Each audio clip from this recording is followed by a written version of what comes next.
Muslims claim that Gabriel is the one who is the intermediary between Allah and Muhammad with regards to revelation. So basically, Allah gives the revelation to Gabriel and he gives it to Muhammad.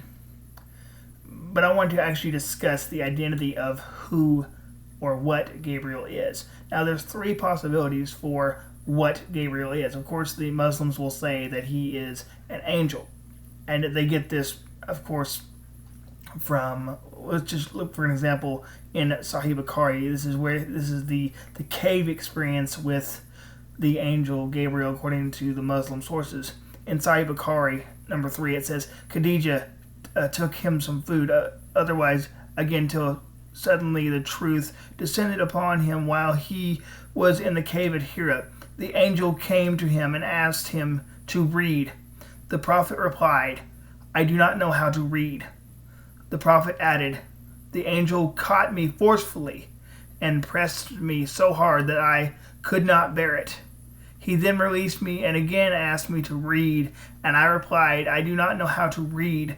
Thereupon he caught me again and pressed me a second time till I could not bear it anymore. He released me again and asked me to read, but again I replied, I do not know how to read, or what shall I read? Thereupon he caught me for the third time and pressed me and then released me and said, read in the name of your Lord, who has created all that exists, created man from a clot. Read, and your Lord is the most gracious.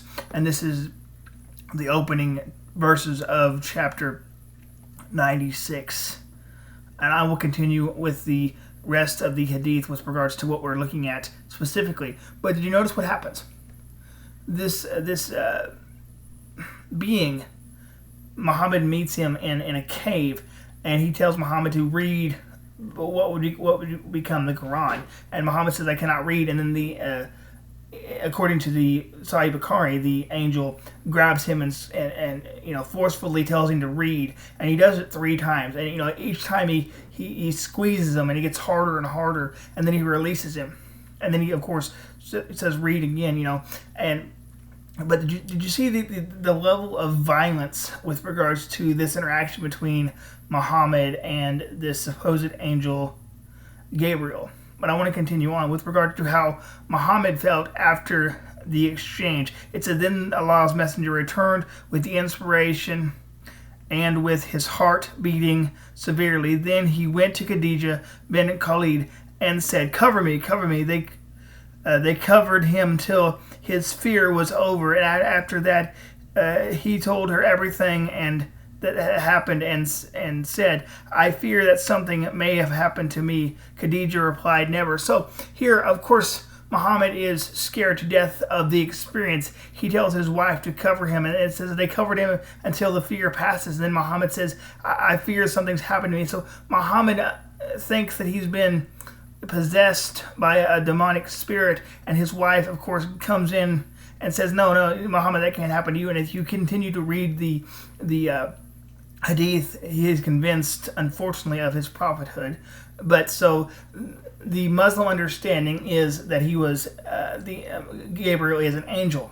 But initially, I would say that it would appear based on this hadith that the Gabriel would be a demonic force. But there is perhaps something else we need to look at as well. But before we get to the heart of the true identity of Gabriel, we need to see how Gabriel interacted with other individuals. Specifically, in the Gospel of Luke, chapter 1, verse 26 through 30, it says, in the 6th month, the angel Gabriel was sent by God to a town in Galilee called Nazareth, to a virgin engaged to a man named Joseph of the house of David. The virgin's name was Mary. And the angel came to her and said, greetings, favored woman. The Lord is with you. But she was deeply troubled by this statement, wondering what kind of greeting this could be. Then the angel told her, do not be afraid, Mary, for you have found favor with God. So did you notice what happened? Gabriel explains what's going on, and he tells Mary not to be afraid. But we also need to look at, with regards to the angels showing up to the shepherds to declare Christ's birth. In Luke chapter 2, verse 8 through 12, it says, in the same region, shepherds were staying out in the fields and keeping watch at night over the flock. Then an angel of the Lord stood before them, and the glory of the Lord shone around them, and they were terrified. But the angel said to them, "Do not be afraid. For look, I proclaim to you good news of great joy that will be for all people. Today in the city of David a Savior was born, for who is the Messiah, the Lord.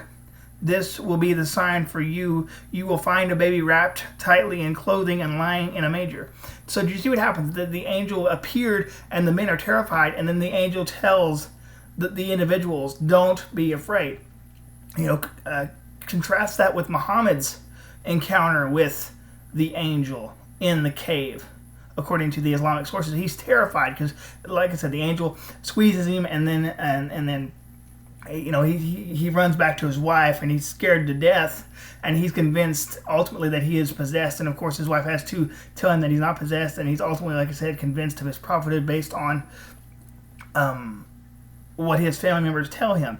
But we see here that there was no words of comfort for Muhammad given by the angel. He was just told to read, and he was squeezed repeatedly. So I would say here that, but based on this reading, that Muhammad did not, in fact, meet with the angel Gabriel, but a demonic force or a demon. But, like I said, there's also another possibility with regards to the actual identification of Gabriel in the Islamic sources. And this can be found in at-Tirmidhi 36:49, narrated Jabir, that the messenger of Allah said, "The prophets were presented to me, and Musa," which is Moses, "was a thin man. It was as if he was from the men of Sheba. And I saw Isa bin Miriam, and the closest of them people in the resemblance to him from those I have seen is Uriah bin Musid. And I saw Ibrahim, and the closest of the people in resemblance to him from those I have seen is your companion," meaning himself. And notice this, "And I saw Gabriel," which is Gabriel according to the Islamic sources. "And the closest of the people in resemblance to him from those I have seen is Dible." This is Diba al-Kadib. So they're saying that this individual, the angel Gabriel, resembles this individual known as Diba. But I want to continue on and affirm that this is even what Muhammad has to correct a follower with regards to a later encounter in his residence. It says in Sahih Bukhari 4980, narrated Abu Uthman, "I was informed that Gabriel came to the Prophet while Salim was with him. Gabriel started talking to the Prophet. The Prophet asked Salim, 'Who is this?' She replied, 'He is Diba al-Khatib.'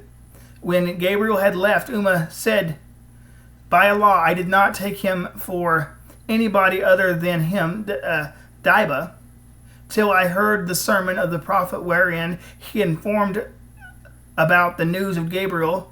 So here, what we have here is that this individual thinks, he's this woman is there, and it is told that Gabriel shows up to Muhammad, and Muhammad asks this woman, "Who in the world is this person, this individual?" And she gives the man's name, and then that's who she thought he was. And of course, Muhammad has to say in the sermon that no, who you saw was not this individual, but it was the angel Gabriel. So that's kind of ironic because in the other hadith it even says that this man Dinah is one of the most handsome men in the area, and yet he's coming to Muhammad's house. The question is why.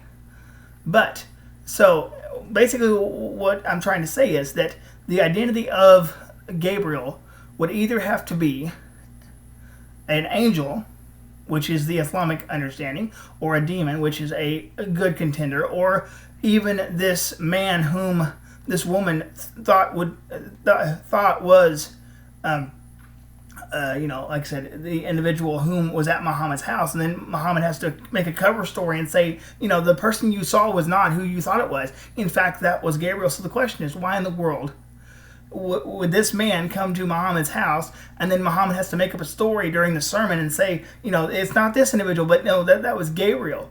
So that's just kind of odd that a man would come to Muhammad's house, and then Muhammad would have to provide clarification for why that individual is not whom that woman thought she was. And we would assume, of course, that she would know who that individual was, because it was a close knit community. So I would not doubt this woman's identification of that Diba. And like I said, Muhammad has to make an excuse for why it's not who she thought it was, but in fact it's the angel Gabriel. So like I said, there is three possibilities. You have the Islamic understanding of truly the angel Gabriel, or you have the evidence showing that it could very well be a demon, or it could be Diba, which I would of course go for option B or C, and definitely not it being the traditional understanding of Gabriel. But I ultimately leave the decision up to you.